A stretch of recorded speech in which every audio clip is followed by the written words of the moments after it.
train de cirer mes chaussures tout simplement. Mais en fait je me suis rendu compte que ça faisait vraiment beaucoup trop de bruit et c'était pas du tout agréable. Alors du coup j'ai décidé de lire une partie de ce livre-là. Moi j'aime bien les ASMR où on nous lit des bouquins. Je pense que c'est un de ceux qui m'endorment le mieux, on va dire. J'ai décidé de choisir ce livre. C'est un livre que ma grand-mère m'a prêté. Merci mamie. Et il est quand même très sympathique. Je vais te lire le résumé. Émile a 15 ans. Il vit à Montargis, entre un père doux, dingue et une mère qui lui teint les cheveux en blond depuis toujours. Parce que paraît-il, il est plus beau comme ça. Quand la fille qui lui plaît le plus que tout l'invite à Venise pour les vacances, il est fou de joie. Seul problème, ses parents décident de l'accompagner. Aïe aïe aïe. C'est l'histoire d'une famille inclassable. L'histoire d'un premier amour, miraculeux et fragile, d'un voyage initiatique et rocambolesque où la vie prend souvent au dépourvu. Mais où Venise, elle, sera toujours au rendez-vous. Un roman dans la lignée de la vie devant soi, du film Little Miss Sunshine, où l'humour se mêle à l'émotion. Bon, on va en lire une partie, parce que moi-même je ne l'ai pas lu entièrement, j'ai dû lire une trentaine de pages, donc en fait je connais pas réellement l'histoire. Mais je me suis dit que c'était l'occasion de le redécouvrir. On va lire une petite partie du bouquin et...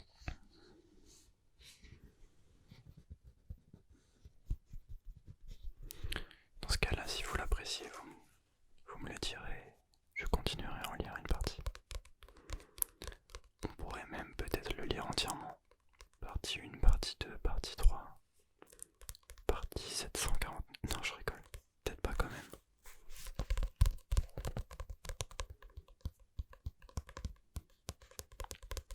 Mais je pense que déjà lire une vingtaine de pages, c'est déjà pas mal. Ça peut vous donner un aperçu de à quoi ressemble le bouquin.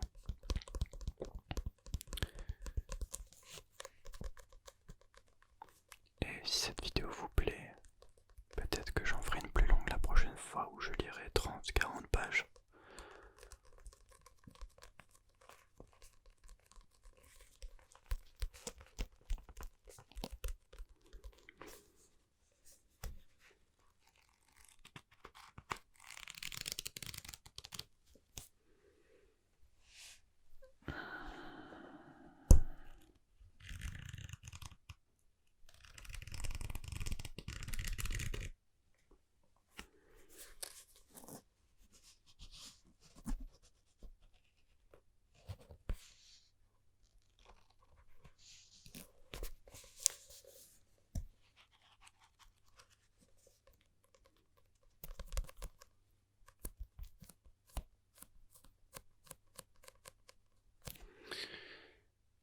On va commencer à lire.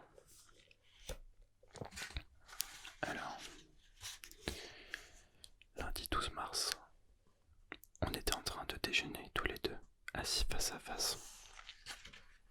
C'est bien la première page. Oui, c'est bien ça. Lundi 12 mars, on était en train de déjeuner tous les deux, assis face à face. Elle m'avait fait des radis, du beurre et du sel, et des escalopes de dinde aux champignons avec du riz. J'adore. C'est un de mes plats préférés. On ne parlait pas. Moi, je pensais une fille que je ne connaissais pas, que j'avais entendue dans la cour du lycée, raconter qu'elle écrivait un journal intime. Ça m'avait marqué. En mangeant mon escalope, j'ai soudain lancé à maman comme ça, sorti de nulle part, que les gens qui écrivaient des journaux intimes, ils donnaient trop d'importance à leur vie. Ma mère m'a regardé et m'a répondu avec une douceur inhabituelle que si je n'accordais pas d'importance à ma vie, qui le ferait? Ah ça c'est beau ça. Je me suis senti bête. Ma mère, elle ne parlait pas trop, c'est loin d'être une intello. Mais là, je dois dire qu'elle m'a scotché. Alors mercredi dernier, comme l'après-midi on n'a pas cours, je suis allé rue Dorée, dans la librairie inexoré et j'ai acheté ce beau cahier sur lequel je suis en train d'écrire. Avec mon stylo plume Waterman et ces cartouches d'encre qui finissent toujours par fuir et vous en foutre plein les doigts. Paraît pourtant que ce sont les meilleurs stylos plumes, les Waterman. Sauf les Montblanc, mais ce n'est plus le même registre.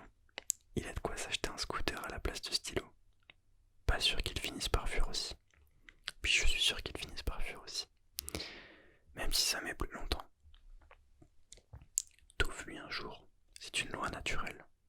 Ça commence par les stylos, puis c'est votre grand-mère qui disparaît un soir. Il y a un coup de téléphone, c'est maman qui vous l'annonce. Elle ne rentrera pas parce que mamie vient de nous quitter. Le téléphone a sonné, comme d'habitude, mais après avoir raccroché, on ne se sent pas du tout pareil. Il y a un grand silence, un silence plat et long, comme la surface d'un lac dans la nuit. Et on se dit que la mort, c'est la fin du bruit. Bref, tout fuit. Alors l'idéal serait de ne s'attacher à rien.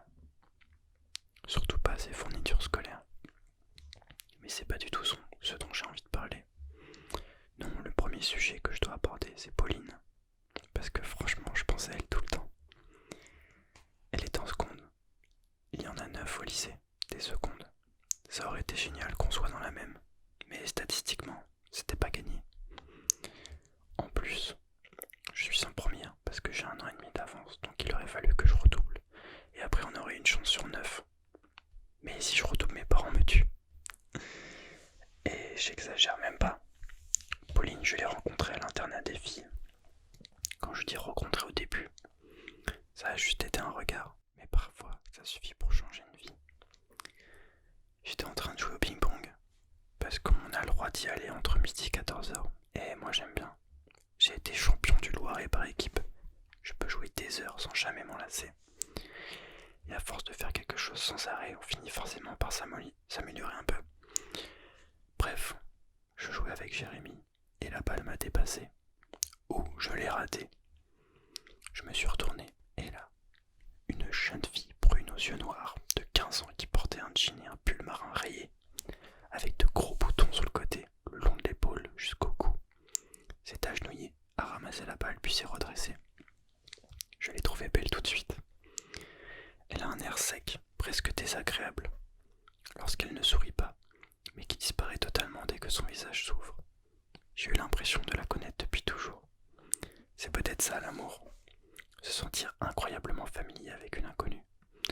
Un peu comme quand on écoute un tube à la radio pour la toute première fois, et qu'aussitôt on sent que cette chanson va désormais habiter notre vie, qu'on va l'enregistrer, se la passer en boucle, et qu'on l'entendra encore des siècles plus tard. C'est évident. Et on ne peut pas l'expliquer. Et Pauline, c'était sûr. Elle était déjà là avant dans ma vie. Mais où? Je ne sais pas. Elle m'a donné la balle de ping-pong. Il n'y aurait pas de quoi faire tout un fromage. Sauf que cet instant s'est gravé en moi. Et sur mon lit de mort, même si d'ici là il y a de l'eau qui va passer sous les ponts, comme dit ma mère, je sais que je me souviendrai de ce moment. De toute façon, c'est sûr que je m'en rappellerai parce que je me souviens de tout. J'ai une super mémoire. Et c'est même pas pour crâner. Parce que ça fait pas rêver grand monde les mémoires d'éléphants. Enfin, c'est pas le premier truc que les filles regardent chez un garçon par exemple. Je me souviens par cœur de tout. Même pas besoin d'apprendre. Les codes, les numéros de téléphone, les anniversaires, les noms des films et les génériques aussi. Je sais pas où j'ai la place pour ranger tout ça. Mais sans doute que le moment viendra où je ne me rappellerai plus si bien. Parce qu'un jour, pareil qu'on commence à oublier. C'est comme les stylos plumes, ça fuit tôt ou tard. Oui, quand j'aurai perdu les chiffres et les noms, les événements et les lieux. Et pire, les images et les sentiments. Il me restera le visage de Pauline qui me rend cette balle de ping-pong. Alors je pourrais fermer les yeux et mourir. Il est pas très gai le gamin quand même. Mercredi 14 mars. Faudra trouver un moyen de lui parler. C'est pas évident d'embrasser les filles sans avoir engagé la conversation. Il y a des garçons qui arrivent. Autant vous le dire tout de suite.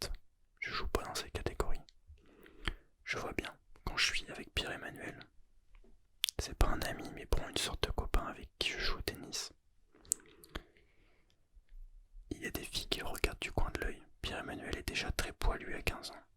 Il a des yeux bleus, un visage bien harmonieux et symétrique, un peu le genre à présenter les informations à la télé. Je suis sûr que vous visualisez. Moi, c'est rare que les filles me regardent, même discrètement, mine de rien. Ma mère dit que j'ai une beauté discrète. Je ne sais pas trop comment il faut le prendre. La beauté discrète, ça peut s'approcher dangereusement à de la mocheté, on va dire. Si vous voyez ce que je veux dire. Mais j'espère pas quand même. Non, je dois être dans la moyenne. Moyen plus, moyen moins. Sans doute que ça dépend des goûts et des couleurs. Comme en plus je suis petit et que les filles aiment les grands, eh bien il ne me reste plus qu'à avoir de l'esprit, de l'humour, du charme quoi. À essayer de bien analyser les filles pour trouver comment leur plaire. Je passe un peu ma vie à ça d'ailleurs. Les mecs mignons, ils cherchent même pas à comprendre les nanas, pas besoin. Elles leur tombent tout cuit dans le bec. Vas-y. Rien que ça. Alors que moi je vais être obligé de devenir un spécialiste. Avec un bac plus 5, je serai docteur en filles, en psychologie féminine si vous préférez. Le gros cliché, c'est qu'il faut forcément être drôle. Quand on voit le nombre de mecs sinistres qui se trimballent avec des filles trop mignonnes à leurs bras, je pense que l'humour pour séduire les filles, c'est comme le grand marnier dans la recette des crêpes. Ça parfume. Mais c'est loin d'être l'élément de base. Déjà, j'ai pigé un truc. Le plus important, c'est la façon dont elle vous regarde. Moi, quand une fille s'intéresse à un garçon, même si elle cherche à le cacher, elle le regarde discrètement, en une fraction de seconde, et se détourne l'instant d'après. S'il y a quelque chose dans ses yeux qui dit oui au garçon en question, qui lui dit enfin te voilà, qui lui dit emmène-moi, j'invente rien. C'est même prouvé scientifiquement. Il paraît qu'il y a un phénomène de dilatation de la pupille, comme explique M. Fabre, le professeur de physique. Quand les pupilles se dilatent, c'est subtil. Faut vraiment faire très attention. Mais je le vois.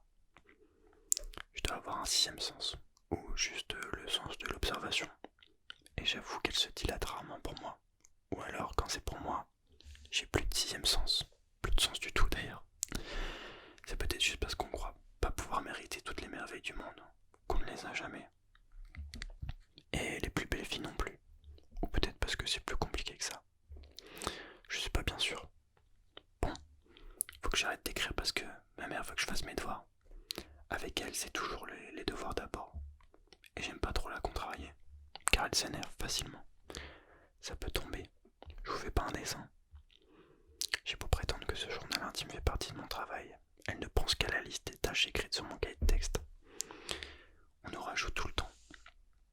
On nous en rajoute tout le temps, pardon. Et tant que je ne suis pas venu à bout, elle ne me lâche pas. Ça doit être méthodique et exhaustif. C'est un mot que j'ai appris il n'y a pas longtemps, exhaustif. Et je m'en serais bien passé. Ma mère, il y a un truc dur et froid en elle, comme du fer ou du béton. J'ignore ce qu'on lui a fait pour qu'elle soit devenue comme ça. Peut-être que ça vient de sa jeunesse. Elle s'en plaint parfois. Ça devait pas être que des bisous, ça c'est clair. L'enfance malheureuse. Ça aurait dû être aboli en même temps que la peine de mort, sauf aux États-Unis où ils l'appliquent encore parfois. Ma mère peut aussi être douce, et je sais qu'elle veut profondément mon bien, même si ça passe souvent d'abord par me faire peur ou mal. Ça peut paraître contradictoire, mais la vie, elle va souvent dans plein de directions à la fois. Il y a du bien dans le mal, et réciproquement. On n'arrive pas à faire la part des choses. Je m'en suis rendu compte récemment. C'est un problème qui doit mener à tout droit à la philosophie. Ou à l'asile, ça dépend. Elle me tape pas souvent. C'est plutôt une violence psychologique. Un truc pas dit, mais qui plane dans l'air, comme une pression. Parfois une menace. Et si ça pète, je vous dis pas l'horreur. Après, quand ça se calme, elle me regarde et m'explique que tout ça. Elle m'explique tout ça. C'est pour mon bien. Si elle m'oblige à bosser comme un acharné pour rester premier de la classe, c'est paraît-il ce qui me permettra d'avoir un bon métier un jour. Ou un bon chômage, on verra bien. Si je dois aller à la piscine 2 fois par semaine, enchaîner les longueurs jusqu'à l'épuisement, même en hiver, c'est pour avoir un corps sain, dans un esprit sain. Je me demande où elle a entendu cette expression débile. Est-ce qu'il faut absolument se faire du mal pour être bien après? y a des gens qui arrivent à passer entre les gouttes. Et pour ceux qui se cognent toutes les merdes du monde, à quoi ça leur sert de souffrir comme des chiens? Est-ce que plus on vieillit, plus on souffre? Je veux dire en moyenne. Ou est-ce que c'est l'enfance le moment le plus dur? Parce qu'enfant, la plupart du temps, quand il commence à faire de l'orage, on peut pas lutter. On prend cher, et on est en première ligne, on morfle. C'est la loi de la jungle, qui s'explique aussi en milieu urbain. Je pense qu'on va s'arrêter là, et j'espère qu'en tout cas vous avez apprécié. Je mets un petit marque-page, et puis je saurai où on s'est arrêté la prochaine fois. En tout cas, n'hésitez pas à me dire ce que vous avez pensé de ce début de livre et me dire si vous voulez une partie 2. Dans tous les cas, il y a de grandes chances que j'en fasse une. Et voilà, n'hésitez pas à mettre un like et à vous abonner si vous en avez envie.